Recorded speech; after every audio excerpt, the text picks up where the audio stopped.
से। निषेचन यानी फर्टिलाइजेशन। अब निषेचन या फर्टिलाइजेशन होता क्या है, देर नहीं लगाते हैं। देखिए, नर तथा मादा युग्मनजों को युग्मज संयोग, मतलब नर और मादा अगर एक साथ मिल जाए तो वो क्या करेंगे, संयोग करेंगे, और संयोग करने से बनी कोशिका क्या कहलाएगी, युग्मनज कोशिका कहलाएगी। युग्मनज होगा, जब दो जीव मिलेंगे तो उनको क्या कहेंगे, युग्मनज कहेंगे, ठीक है। और युग्मनज बनने के लिए नर और मादा युग्मन को होना जरूरी है। मतलब नर और मादा मिलेंगे तो उनको युग्मनज कहेंगे, और इसी पूरी प्रक्रिया को क्या कह देंगे, निषेचन कह देंगे, फर्टिलाइजेशन कह देंगे। और इसी से फिर एक बच्चा पैदा होने लग जाता है जिसको भ्रूण कहने लग जाते हैं। जब गर्भ में है तो उसी को कहेंगे भ्रूण, ठीक है। अब इतना ज़्यादा डिटेल में डिस्कस नहीं करेंगे, ठीक है। देखिए, इसको इस डायग्राम से समझेंगे, जो पहले में करवाया था वही जस्ट यहाँ पर है, कोई मुश्किल नहीं है इसमें। देखिए, ये होता है वर्तिकाग्र, किसी पेड़ पौधे का बीच का हिस्सा, ठीक है। यह अंकुरित होता रहता है, इसमें परागन आया, ये ढक्कन खोला, अंदर गया बीज, ऐसे घूमते घूमते घूमते घूमते घूमते अंदर जाता है, इस अंडाशय से मिलता है, और मिलने के बाद क्या होता है, युग्मनज। युग्मनज से क्या बनेगा, निषेचन।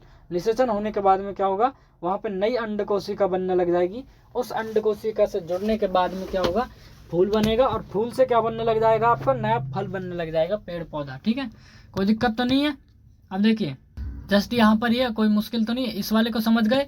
यही प्रोसेस यहाँ समझा रहा है, ऐसे घूमते घूमते ऐसे आता है, लेकिन ऐसे घूमते घूमते आता है, 10वीं में समझोगे तो ऐसे घूमते घूमते परागन आता है इसके अंदर, और अंड कोशिका से मिल जाता है, ठीक है। देखिए, पेड़ पौधों में भी कितना आसान डिस्कस से समझाया गया है आप सभी को, कुछ मुश्किल नहीं है इन सभी में, अगर आप ध्यान से समझिएगा तो। देखिए, कुछ फल होते हैं भाई, कुछ फल, उन फलों में क्या होता है, जैसे सेब है, बादाम है भाई, बादाम है तो बादाम है ना, बादाम का बीज होता है, एक बीज से में होता है, देखिएगा कभी इस टाइप से, अगर बादाम है ना इस टाइप से, तो अंदर एक ऊपर की ओर बीज सा पाया जाता है, वही बीज जो है इसका उगा देता है पेड़ पौधे को।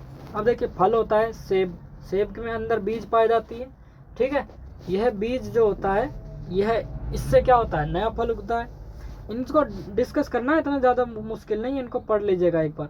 आप सभी को हमने एक प्रकाश नाम का चैप्टर दिया था, उसकी वीडियो रही 10वीं क्लास में, देखिएगा जरा, उसमें मिला है प्रकीर्णन। प्रकीर्णन मतलब होता है बिखराव। किस चीज़ का बिखराव, हर चीज़ का, प्रकाश का बिखराव, तो प्रकाश का बिखराव। किसी इंसान को बिखेरोगे तो उसके चीथड़े चीथड़े उड़ा दोगे, जैसे कि उसका कहेंगे चीथड़े चीथड़े का प्रकीर्णन, ठीक है, तो वो हो गया इंसान का प्रकीर्णन। अरे मजाक है, ठीक है, ये कोई ज़्यादा सीरियस मत लेना कि किसी के चीथड़े उड़ा दो ठाए ठाए गोली मार करके। अब इतना हो गया, उसके बाद में होता है बीज प्रकीर्णन। बीज प्रकीर्णन होता है बीजों का बिखराव। देखिए, प्रकृति में एक प्रकार के पादप नहीं, विभिन्न प्रकार के स्थानों पर उगाए जाते हैं। एक प्रकार का पौधा हर जगह पे उगाया जाता है, ऐसा बीजों को प्रकीर्णित होने के लिए उगाया जाता है। भाई, बहुत से बीज उसके फैले, इसीलिए यही किया जाता है। अब जैसे कि नीम का पौधा, नीम की निबोरी उगने लग जाती है। निबोरी जब टूट टूट के अपने आप गिरने लग जाती हैं तो वो पक जाती हैं, पक पक कर की गिरती हैं टूट टूट करके, और ज़मीन में क्या करने लग जाती हैं, उगने लग जाती हैं। उगने के बाद में जस्ट क्या करती हैं, नया पौधा उगने लग जाता है। ऐसे ही होता है, इनका क्या होता है, बिखराव होने लग जाता है बीजों को। कभी कभी क्या होता है, खेत में फिर उद्यानों और चहलकदमी करते हैं, ठीक है। मतलब समय आपको अपने वस्त्र पर फलों के बीज चिपके दिखाई देंगे होंगे, जैसे बीजाणु समासन में समझाया था ना। कहाँ है भैया बीजाणु समासन, ये रहा बीजाणु समासन, ये हो गया आपका बीजाणु समासन। इसमें बहुत से बीज आकर के इकट्ठे रहते हैं तो एक ग्रुप बना होता है, ठीक है। तो कहते हैं द ग्रुप ऑफ सीड्स, इसको क्या कहा जाता है, बीजाणु समासन, ठीक है। बीजों का एक समूह बनाना क्या होता है, बीजाणु समासन। अब ये बीजाणु समासन में नहीं, बहुत से बीज होते हैं जिनमें उगे रहते हैं। अब देखिए, बीज प्रकीर्णन आप सभी इतना समझ गए होंगे, कोई दिक्कत नहीं। बीज प्रकीर्णन का मतलब क्या है, बीजों का बिखराव होना। एक बार इस डिटेल को पढ़ करके देखिएगा, बहुत आसान है, ठीक है, कुछ मुश्किल नहीं है। फल और बीजों का विकास करना, इस चीज़ को और समझ जाते हैं, ज़रा मुश्किल नहीं है। देखिए कहना क्या चाह रहा है। निषेचन के पश्चात अंडाशय, जब देखिए यहाँ परागन भी मिल गया अंडाशय से, तो ये बन गया युग्मनज। अब युग्मनज बनने के बाद में अंडाशय जो होता है वो फल में विकसित होता है, फल बनने लग जाता है। भाई, यहाँ पे बताया था आप सभी को, कभी भी बताया है, ठीक है। पुष्प के अन्य भाग मुरझाकर गिर जाते हैं।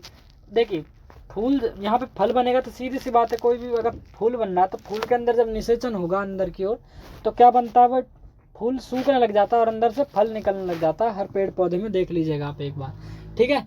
जबकि पुष्प के अन्य भाग मुरझा करके गिर जाते हैं, इतना पता है। परिपक्व होने के बाद में, मतलब पक जाते हैं, तो अंडा से फल के रूप में बन जाता है। अंडा जो है ना, उसका अंडा से जो अंदर का बीज बना हुआ वो फल बनने लग जाता है, बीजांड। अब देखिए, बीजांड से क्या होता है, बीज विकसित होता है। अब ये जो